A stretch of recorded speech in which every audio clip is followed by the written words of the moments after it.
Greetings, brave souls. Do you recall a chilling tale from Twilight Zone? To serve man. Today's story tiptoes down a similar, shadowy path. The Canaanites, envoys from afar, tantalize humanity with ambiguous gifts. Young Jenna gets entangled in a web of cosmic deceit amidst the grandeur of elite feasts. Venture forth, but heed this. Some mysteries are far darker than mere nightmares.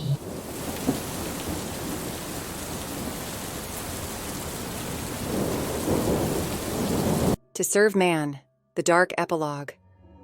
In a past that seems like a different age, the world stood still when the Canaanites landed. These 9-foot-tall, imposing figures arrived on Earth, bearing gifts and a promise to help humanity solve its most pressing problems. Their benevolence led to an era of peace, food abundance, and the end of energy crises. But, as with all tales that begin too well, there was a sinister twist. A cryptographer, having deciphered the Canaanites' language, revealed that their guidebook, titled To Serve Man, was not about serving mankind's interests, but about serving humans as a dish. Despite the shocking revelation, several ships full of humans had already left for the Canaanite home planet, their true fate sealed. It's been 3 years since that revelation rocked the very foundation of human trust and resilience. Earth, once duped by alien promises, is now a different place. The initial sense of betrayal and anger has given way to a new normal. But the Canaanites, though largely withdrawn, left behind more than just traumatic memories. Rumors emerge from the deepest corners of the web. Stories of Earth's elite attending clandestine dinners, where they indulge in galactic cuisine prepared by the Canaanites. It's whispered that some humans, driven by either madness or greed, have started to collaborate with the Canaanites. My name is Jenna Molinari. I'm a journalist, an investigator of truths lurking in shadows. From corporate espionage to underground crime rings, I've unveiled them all. But over the years, one story has remained my white whale: the true motives and aftermath of the Canaanites' visit. These aliens, with their promises turned nightmares, were no mere historical event for me. They were personal. My own sister, Rachel, was among those who boarded the Canaanite ships, her fate unknown to this day. Friends told me to move on, to accept that Rachel was gone. But acceptance isn't in my nature. I'm driven by an insatiable need to uncover. The Canaanites, their lingering influence on Earth, and the elite who seemed infatuated by them, became my obsession. With each lead, I hope to find a clue about Rachel, a sign that she might still be out there, or at least to understand what had truly happened to her. My desk, a chaotic sprawl of articles, witness statements, and blurry photographs, was a testament to years of relentless search. Each night, I'd replay the last message Rachel sent me before boarding that cursed ship. They promise a world unlike any we've seen, Jenna. I have to see it. Her voice, filled with hope and wonder, haunted my dreams. The deeper I dived into the Canaanites' enigma, the more layers of deceit I uncovered. The world had moved on, but not me. Not while Rachel's fate remained a mystery. And certainly not while there were still stories to be told. One evening, as I sifted through my extensive collection of Canaanite-related leads, a peculiar envelope caught my eye. Crafted from an iridescent material, it bore no return address, only a cryptic symbol that I'd seen in some of my research on Canaanite artifacts. Inside was a card with an embossed invitation: a culinary journey beyond the stars, an experience reserved for the curious few. The Maison de l'Étoile, this Saturday at dusk. The invitation, in its enigmatic grandeur, posed a quandary. It could be an opportunity to unravel more of the mystery, or a trap, a way to silence a pesky journalist. But if there was a chance, however slim, to find any trace of Rachel or get closer to the truth, I had to take it. The weight of the unresolved past and my relentless drive compelled me forward. The Maison de l'Étoile wasn't just another posh address in the city. It was located in a remote region of the Scottish Highlands, away from prying ease and untouched by modern urban sprawl. The stark contrast between the untouched beauty of the surrounding landscape and the bizarrely futuristic architecture of the Maison was jarring. The vast moors and glens served as an uncanny backdrop for a building that bore the unmistakable hallmark of Canaanite design. To get there, one had to journey through winding roads, with the imposing Scottish mountains standing as silent guardians. As dusk settled, the journey was accompanied by a mesmerizing play of lights in the sky, a phenomenon known as the Northern Lights, or Aurora Borealis. The ethereal dance of green, purple, and blue lights in the vast canvas of the night made the setting even more surreal. For many, the journey to the Maison was as much a part of the experience as the events within. Nevertheless, I wasn't going in blind. Over the years, I'd cultivated contacts with those who specialized in the obscure and covert. A discreet visit to one of these contacts provided me with a pin-sized tracker that would broadcast my location to a trusted group, a network of fellow journalists and activists. I also arranged a coded check-in system. If I didn't send a specific message every hour, they would know something was amiss and take necessary action. In addition to this, I wore a bracelet, a seemingly innocuous piece of jewelry, which could release a blinding flash of light if activated, giving me a few precious seconds to escape if needed. Saturday came all too quickly. The Maison de l'Étoile was nestled atop a remote hill, a peculiar fusion of human architecture and Canamite design. It was as if a piece of another world had alighted on Earth. As I approached, I could see figures moving behind the opaque windows, their silhouettes distorted and elongated. Some unmistakably human, others not quite. Slipping into the grand hall, I tried to blend into the throng of guests. People were dressed lavishly, their chatter a mix of languages, some of which sounded distinctly extraterrestrial. I activated the tiny tracker and my recorder discreetly pinned to my dress, hoping to capture anything that might lead me to the truth. As the evening wore on, a vast curtain was drawn back, revealing a stage where a Canamite chef stood next to a table full of otherworldly ingredients. The crowd watched in morbid fascination as the chef began to prepare dishes using techniques and ingredients that were utterly foreign, and yet eerily familiar. In a secluded corner table, I spotted a familiar face, Dr. Mitchell, a leading voice who had once advocated for stronger ties between humans and Canamites.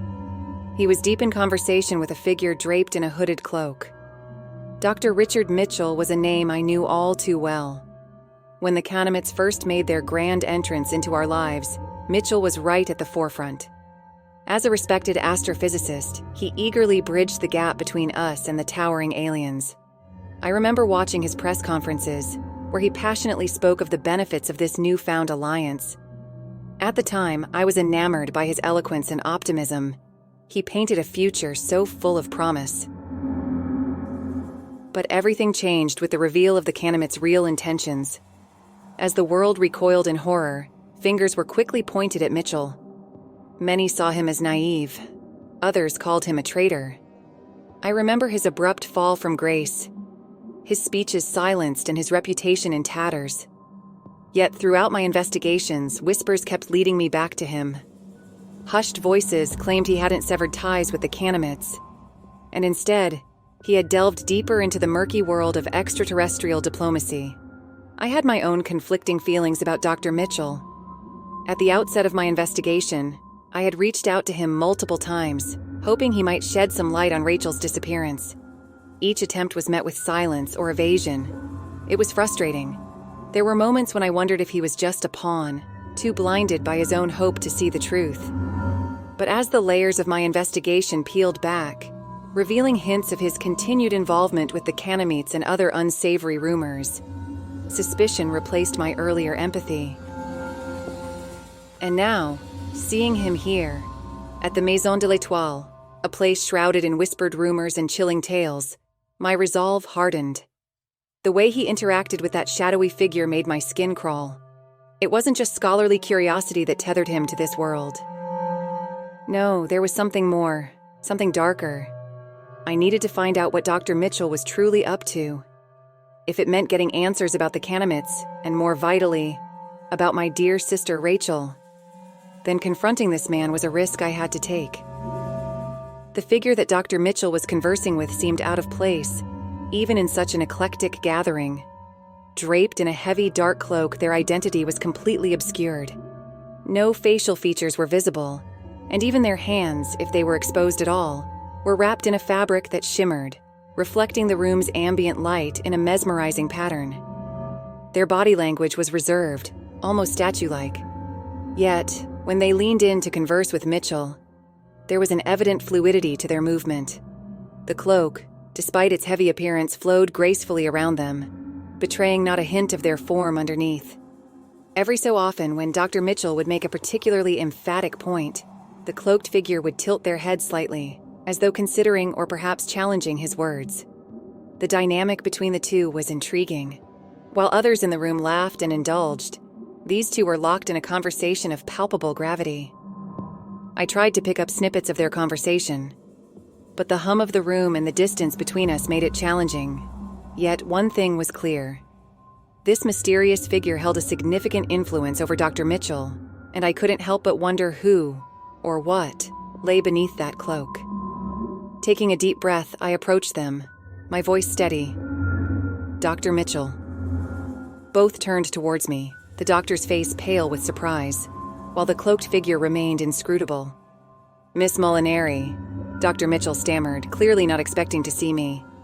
"This isn't the place for—" "I need answers," I interrupted, eyes darting between him and the cloaked figure. "About the Canamits, about their plans, and about Rachel."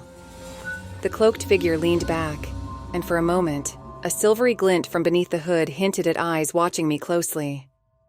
"Your tenacity is admirable, Miss Molinari, though you might not like the answers you seek."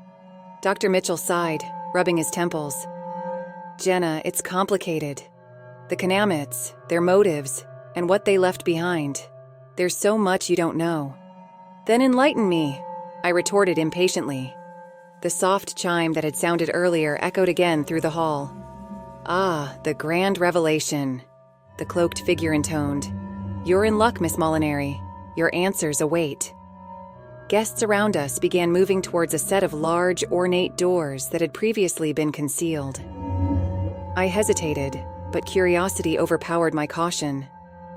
Dr. Mitchell, looking conflicted, motioned for me to follow.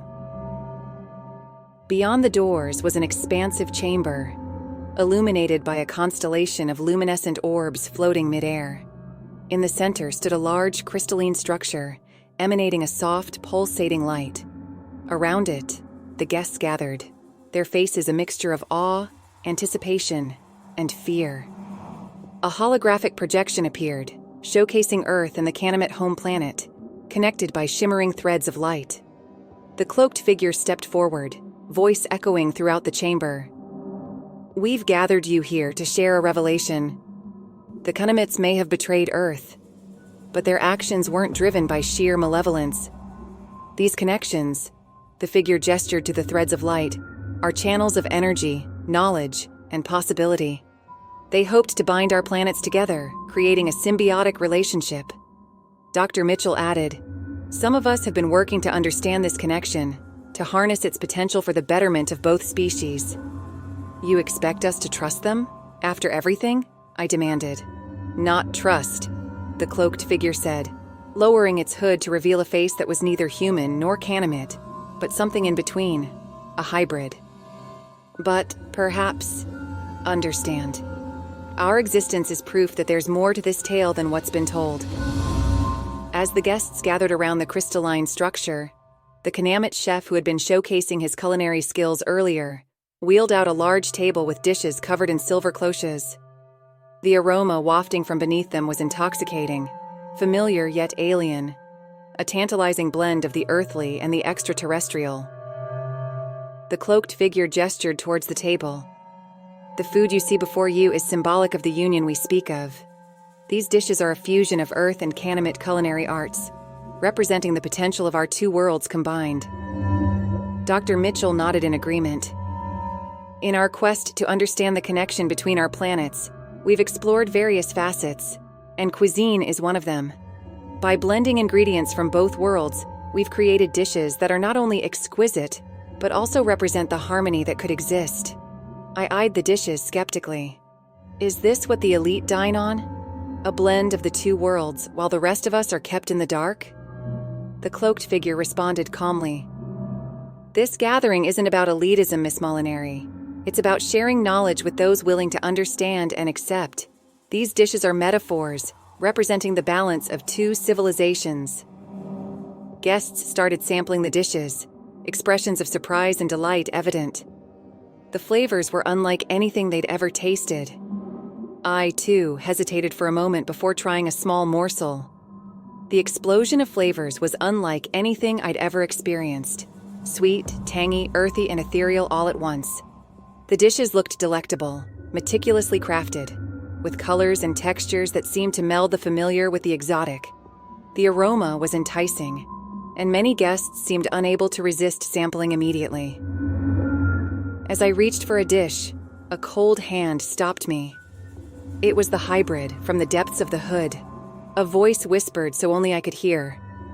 "Do you truly want to know what you're about to consume?" Chilled by the intimacy of the voice, I pulled my hand back but held the figure's gaze, or at least where I assumed their eyes were. "Yes," I replied, my voice barely audible. A long, bony finger emerged from the cloak, pointing toward one of the silver cloches. "Unveil it," the figure commanded. As I lifted the cloth, the room seemed to fall silent. Before me was a delicately arranged dish of what appeared to be thinly sliced meat, garnished with unfamiliar herbs and a luminescent sauce. It was undoubtedly beautiful, but something about it felt eerily off. Dr. Mitchell, noticing my unease, approached with a sly smile. "Ah, the pièce de résistance, a fusion of Canamite culinary genius with Earth's resources." The cloak figure chimed in. The harmony of two worlds, presented on a plate. It was then, in that chilling moment, that realization washed over me. The meat's texture, the hue. It was all too familiar, yet otherworldly. Memories of the decoded Canamite book flashed in my mind, the haunting revelation of their culinary preference for human flesh. "This is," I began, struggling to find my words. Dr. Mitchell leaned in, whispering, "Humanity and Canamites, intertwined in more ways than one." The horror of it all was almost paralyzing. The elites around me, indulging in what was essentially a cannibalistic feast, seemed blissfully unaware or worse, complicit. The cloaked figure stepped closer, the hood now revealing the faint outline of a face. Neither human nor Canamite. "This is the future, Miss Molinari. A world where we no longer hide our desires and where two species become one, not just through diplomacy, but in the very essence of our being." I felt sick, the weight of countless eyes upon me, all seemingly waiting for my reaction. A palpable tension filled the room, the ambient glow from the orbs above casting elongated shadows that danced with the stillness. A cacophony of murmurs began to swell, broken occasionally by the clinking of cutlery against porcelain. Dr. Mitchell inched closer, his voice low and sly. "Choose wisely, Jenna. You've seen the possibilities. The future is malleable, but some decisions are irreversible." The cloaked figure's gaze remained on me, unwavering, as the room's sounds seemed to fade into a distant echo. I stood at the precipice of an uncertain fate, choices and consequences weighing heavily. My hand trembled slightly, hesitating just above the dish that had caused such a stir. The aroma was alluring, a siren's call that beckoned even as every fiber of my being screamed in warning. To taste or not to taste. The cloaked figure whispered, a hint of amusement evident in its voice. Such a simple choice, yet with ramifications that might echo through the ages. The room's very air felt charged, as though the universe was holding its breath, waiting for my move. Every option played through my mind. To sample the dish and potentially seal an unforeseen destiny, to decline and risk offense, or to confront the reality of what I'd just discovered head-on. As the seconds stretched on, they felt like an eternity. Finally, I took a deep breath, looked squarely into the cloaked figure's obscured eyes, and made my choice. Forgive me.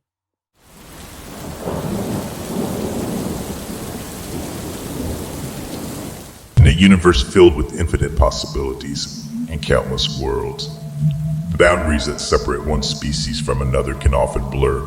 The story of Jenna Molinari and the enigmatic cannabis serves as a haunting reminder that in the quest for understanding and unity, sometimes the cost is greater than one could ever imagine. The thin line between culinary artistry and dark desire, between trust and deception, unraveled within the confines of a grand hall.